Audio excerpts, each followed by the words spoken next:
Hello, నేను doctor Harish Netti, maxillofacial surgeon, life coach and Vedashastra path instructor.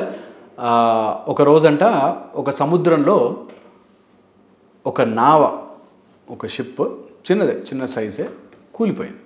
Okay, అన్నీ మొత్తం నీళ్ళని లోపలికి వచ్చేసి మొత్తం బ్లాస్ట్ అయిపోయి మనుషులందరూ దానిలో పడిపోయారు.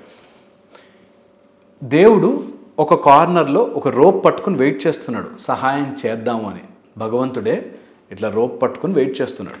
ఓకే, ఎవరికి సహాయం చేయాలి అని. ఓకే, ఇక్కడే మన జీవితంలో మనకి దేవుడు ఎందుకు హెల్ప్ చేయడు అన్న విషయం తెలుసుకోవచ్చు. సో ఈరోజు మన టాపిక్ దేవుడు ఎందుకు హెల్ప్ చేయడు ఆర్ దేవుడు ఎవరికి హెల్ప్ చేస్తాడు.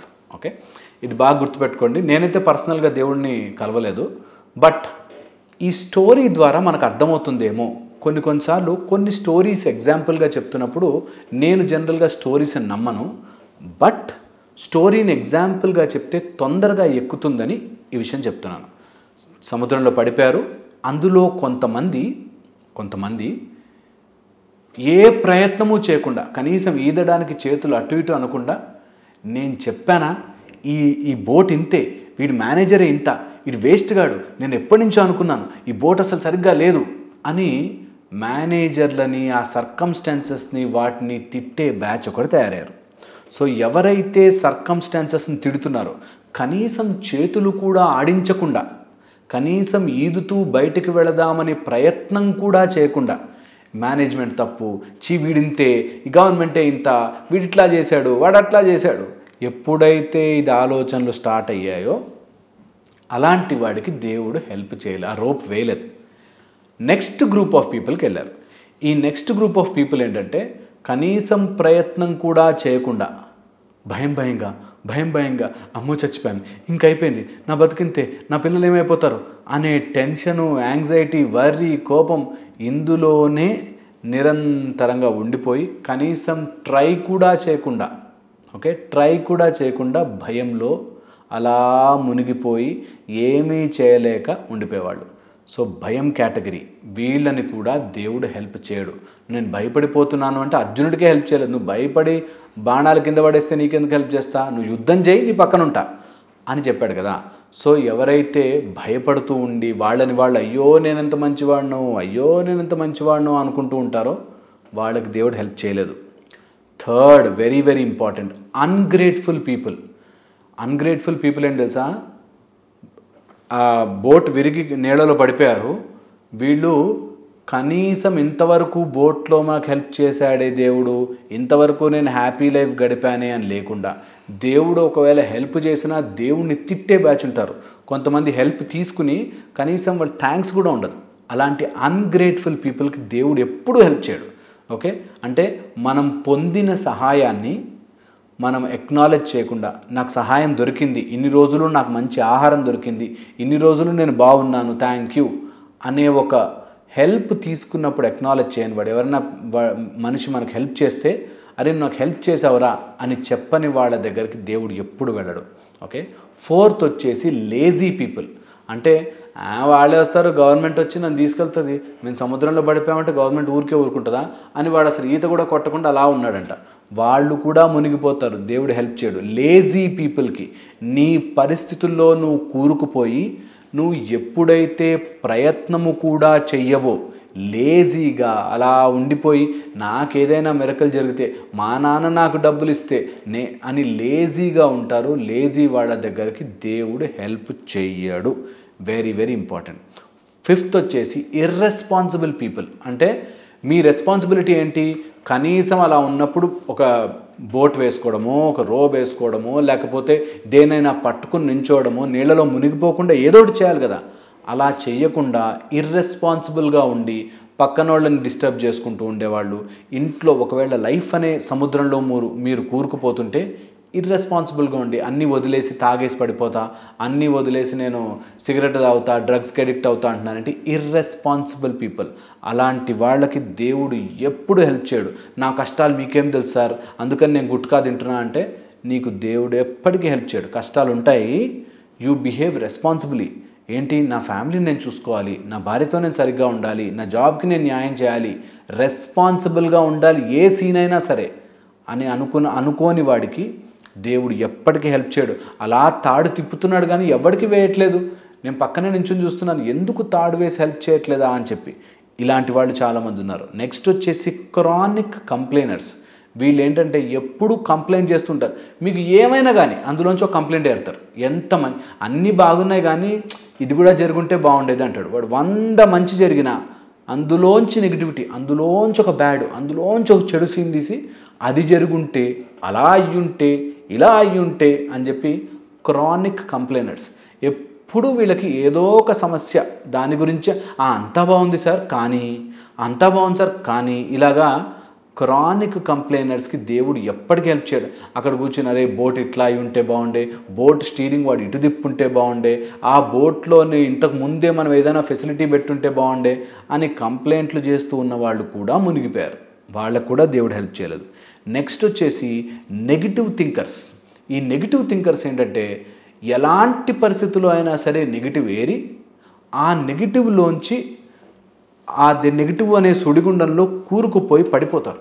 వీళ్ళకి దేవుడు ఎప్పుడు హెల్ప్ చేయడు. అంటే ఎంత మంచి సిచ్యువేషన్ ఉన్నా అందులోంచి చెడు ఏరుకునే వాళ్ళకి దేవుడు హెల్ప్ చేయడు. ఈ సముద్రంలో పడిపోయిన వాళ్ళు కూడా వీడు బాగుపడిపోతాడా, వాడు దాటేస్తాడా, అమ్మో వాడి దగ్గరికి వెళ్ళిపోతున్నాడు బోట్కి, అమ్మో వాడికి అది దొరికేస్తోంది, నాకు దొరకట్లేదు, నేను ఇట్లా అయిపోతున్నాను అని ఎప్పుడు నెగిటివ్గా ఆలోచించే వాళ్ళకి ఎప్పటికీ ఛాన్స్ దొరకదు, ఎప్పటికీ దేవుడు హెల్ప్ చేయలేడు. నెక్స్ట్ వచ్చేసి blaming others and blaming situations. నువ్వు గనక అది ముందే స్టార్ట్ చేసుంటే, అప్పుడు గనక అట్లా దిప్పేసుంటే అని పక్కనోడు చేసిన తప్పుల్ని దెప్పిపొడిచేవాడికి దేవుడు ఎప్పుడు హెల్ప్ చేయడు, ఎప్పటికీ హెల్ప్ చేయడు అనమాట. సో అయినా రోప్ తిప్పుతున్నాడు, నీళ్ళలోకి వెయ్యట్లేదు. ఎందుకంటే కొంతమంది బ్యాచ్ పక్కనోడిని బ్లేమ్ చేసి, ఆ డ్రైవర్ని బ్లేమ్ చేసి, వాడిని అట్లా చేసుంటే బాగుండే, ఇట్లా చేసుంటే బాగుండే, నువ్వు ఇట్లా చేసినావు, నా దగ్గర 50,000 టికెట్ కలెక్ట్ చేసినావు, ఇట్లానా చేసేదని చెప్పి ముందు నీ ప్రాణాలు కాపాడుకోరా దేవుడా అంటే వాళ్ళు బ్లేమ్ చేస్తూ కూర్చున్నారు. అలాంటి వాళ్ళకు కూడా దేవుడు హెల్ప్ చేయడు. ఇక సిచ్యువేషన్ మీద పడి ఏడవడం. నాకు గనక ఛాన్స్ దొరుకుంటే, నాకు ఆపర్చునిటీ ఉండుంటే, అప్పుడు గనక నా బాస్ గనక అలా చేసుండుంటే అని ఇప్పుడున్న సిచ్యువేషన్ని తిట్టుకుంటూ, కొంతమంది ఉంటారు చూడండి, జాబ్ చేస్తూ జాబ్ని తిట్టుకుంటారు, బిజినెస్ చేస్తూ బిజినెస్ని తిట్టుకుంటారు, ఇంట్లో ఉంటూ తల్లిదండ్రులు తిండి పెడుతున్న ఇంట్లో ఉంటూ ఆ తల్లిదండ్రులు చెడ్డవాళ్ళు అని చెప్పి ఏడుస్తూ ఉంటారు. అలా ఎప్పుడైతే you are cursing your own situation, నువ్వు చేస్తున్న పనిని తిట్టుకుంటూ చేస్తావో ఎప్పటికీ బాగుపడలేవు, ఎప్పటికీ నీ లైఫ్లో పురోగతి ఉండదు, ఎప్పటికీ నీ లైఫ్లో సక్సెస్ ఉండదు. ఎప్పుడైతే నువ్వు నీ తల్లిదండ్రుల్ని తిట్టుకుంటావో, ఎప్పుడైతే నువ్వు నీ ఫాదర్ని మదర్ని వాళ్ళు ఎలాంటి వాళ్ళైనా కానీ తిట్టుకుంటావో, నీ నాశనము నువ్వే ఏరి కోరి తెచ్చుకున్నట్టు గుర్తుపెట్టుకోవాలి. వాళ్ళు ఎంతటి వాళ్ళైనా కానీ, వాళ్ళు ఎంత చెడ్డవాళ్ళైనా కానీ తల్లిదండ్రుల్ని తిట్టే ఛాన్సే లేదు. తిట్టుకోకూడదు, అస్సలు తిట్టుకోకూడదు ఏదేమైనా కానీ. అలాగే జీవితంలో మనకి ఎలాంటి సిచ్యువేషన్ వచ్చినా సిచ్యువేషన్ మీద ఏడిస్తే కాదు, నాకే ఎందుకు వచ్చింది కష్టాలు, నాకే ఎందుకు వచ్చింది క్యాన్సరు, నాకే ఎందుకు వచ్చింది రోగం, ఎందుకు రాకూడదు, వస్తుంది. నువ్వు ఆ సిచ్యువేషన్ మీద ఏడవకూడదు. ఎప్పుడైతే సిచ్యువేషన్ ఏడుస్తావో దేవుడి సహాయం పొందవు. సిచ్యువేషన్ వస్తుంది, నువ్వు ఎంత గట్టిగా ఉన్నావో చూపించాలి, ఎంత గట్టిగా చేయగలవో చూపించాలి. ఇప్పుడు నీళ్ళలో పడిపోయినప్పుడు కూడా సర్కమ్స్టాన్సెస్, నీళ్లు చల్లగా ఉన్నాయి, ఈ నీళ్లు కొంచెం వేడిగా ఉంటే బాగుండే, లేకపోతే అర్రే అటు సైడ్ పడి ఉంటే బాగుండే, నీ సర్కమ్స్టాన్సెస్లోనే ఏడుస్తూ ఉంటావు ఎప్పటికీ. దీని నుంచి బయట ఎలా పడాలి అనే ఆలోచన నీకు రాదు. ఇలాంటి వాళ్ళని కూడా దేవుడు హెల్ప్ చెయ్యడు. ఇది బాగా బాగా బాగా గుర్తుపెట్టుకోవాలి. నెక్స్ట్ వచ్చేసి ఆపర్చునిస్టిక్స్. అంటే వీళ్ళు షిప్లో ఉన్నంతవరకు, బోట్లో ఉన్నంతవరకు అందరికీ ఫోన్లు చేసి, లేకపోతే అందరికీ గొప్పలు చెప్పుకుంటూ ఎక్కారు బోట్లో. ఏమని ఎక్కారు, మేము వెళ్ళే షిప్ అసలు ఎంత గ్రేట్ రా, అసలు మేము అట్లా రా, మేము ఇట్లా రా. అది కూలిపోయినాక దరిద్రులు ఇట్లాంటి వాళ్ళు ఇట్లా చేసినారు, ఇట్లా ఎందుకు ఇట్లాంటివి ఉన్నాయి, ఇలా ఎందుకు కూలిపోయింది, అసలు మేనేజ్మెంట్ ఏం చేస్తుంది, ఈ టైప్లో అరుస్తూ ఉంటారన్నమాట. వీళ్ళు ఆపర్చునిటీని చూసి ఇటు కావాలంటే ఇటు, అటు కావాలంటే అటు మాట్లాడగలరు. అలాంటి వాళ్ళు మోస్ట్ డేంజరస్. మీ లైఫ్లో అలా ఆపర్చునిటీస్, ఇటు కావాలంటే ఇటు ప్లేట్ తిప్పేటోళ్ళు, అటు కావాలంటే అటు ప్లేట్ తిప్పేటోళ్ళు మోస్ట్ డేంజరస్. వాళ్ళకి దేవుడు హెల్ప్ చేయరు, మీరు హెల్ప్ చేయకండి. ఎందుకంటే వాడు ఎనీ టైం మీ మొహం ముందే ఇట్లా ప్లేట్ తిప్పేస్తాడు. సో అలాంటి వాళ్ళతో జాగ్రత్తగా ఉండాలి. వీళ్ళు ఎవ్వరికి దేవుడు హెల్ప్ చేయలేదు. దేవుడు ఎవరికి హెల్ప్ చేశారు తెలుసా? ప్రయత్నపూర్వకంగా తనంతట తాను ఈదుకుంటూ ఎంత వస్తే అంత, రాకపోయినా సరే ఎంత ప్రయత్నము చేస్తూ పూర్తి నమ్మకం, బ్రతికేది ఉంటే బ్రతుకుతాను రా, నా ప్రయత్నం అయితే నేను చేస్తాను అను. చుట్టుపక్కల పిల్లలు, ముసలివాళ్ళు, పెద్దవాళ్ళు ఉంటే వాళ్ళకి సహాయం చేస్తున్న వాళ్ళకి దేవుడు హెల్ప్ చేశాడు. ఆ రోప్ కరెక్ట్గా వాళ్ళ దగ్గర పడి వాళ్ళని తీసుకెళ్ళింది. నిజంగా దేవుడు హెల్ప్ చేశాడో లేదా స్టోరీ యొక్క మీనింగ్ మీరు ఆలోచించకండి. మీ లైఫ్కి ఇది వర్తించి చూడండి, మీ లైఫ్కి ఇది పెట్టి చూడండి. మీరు మీ సమస్యలో తిట్టుకుంటూ వాడిని అనుకుంటూ వీడిని అనుకుంటూ సమయానికి మాటలు మార్చేస్తూ అలా ఉంటే బాగుండు, ఇలా ఉంటే బాగుండు, ఇలా ఆలోచిస్తున్నారా? లేకపోతే నా ప్రయత్నం నేను చేస్తాను, నాతో పాటుగా ఎవరికైనా అవసరం ఉంటే వాళ్ళకి హెల్ప్ చేస్తాను, నాకు ఆ దేవుడు హెల్ప్ చేస్తాడు అనే నమ్మకంతో ముందుకెళ్తున్నారా? ఆలోచించుకోండి.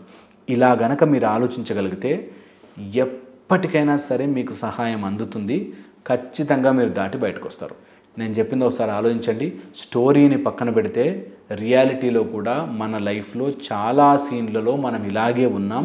ఇది దాటి బయటకు వస్తే భగవంతుడి యొక్క హెల్ప్ మీకు అర్జునుడు ధనుర్బాణములను కింద వేచి నేను యుద్ధము చెయ్యలేను అని అంటే, నువ్వు యుద్ధం చేయకుండా ఉంటే నేను నీకు హెల్ప్ చేయలేను, నువ్వు కావాలంటే యుద్ధం చేయి, నీ పక్కన నుంచి నీకు అన్ని హెల్ప్లు చేస్తాను, మీకు తెలియకుండానే నీకు పవర్ వస్తుంది, నువ్వు వేయి బాణం నేను చూసుకుంటాను అని చెప్పాడు. అలాగ నువ్వు ప్రయత్నము చెయ్యలేదా, నీకు ఎట్టి పరిస్థితుల్లోనూ హెల్ప్ రాదు. నువ్వు ప్రయత్నం చేస్తున్నావా, కొంచెం లేట్ అయినా సరే నీకు కావాల్సిన టైంకి వచ్చేస్తుంది. ఇది బాగా గుర్తుపెట్టుకోవాలి. అండ్ ఇది గనక గుర్తుపెట్టుకుంటే నువ్వు లైఫ్లో అన్ని విషయాలని నువ్వు చాలా సింపుల్ అండ్ ప్లెయిన్గా ఆలోచించగలుగుతావు. ఇక్కడ ఇంజన్ హీట్ కాదు, చాలా తెలివిగా లైఫ్ని ముందుకు లీడ్ చేస్తారు. నేను చెప్పింది ఆలోచించండి. ఇంకో వీడియోలో కలుసుకుంటాను. Thank you so much.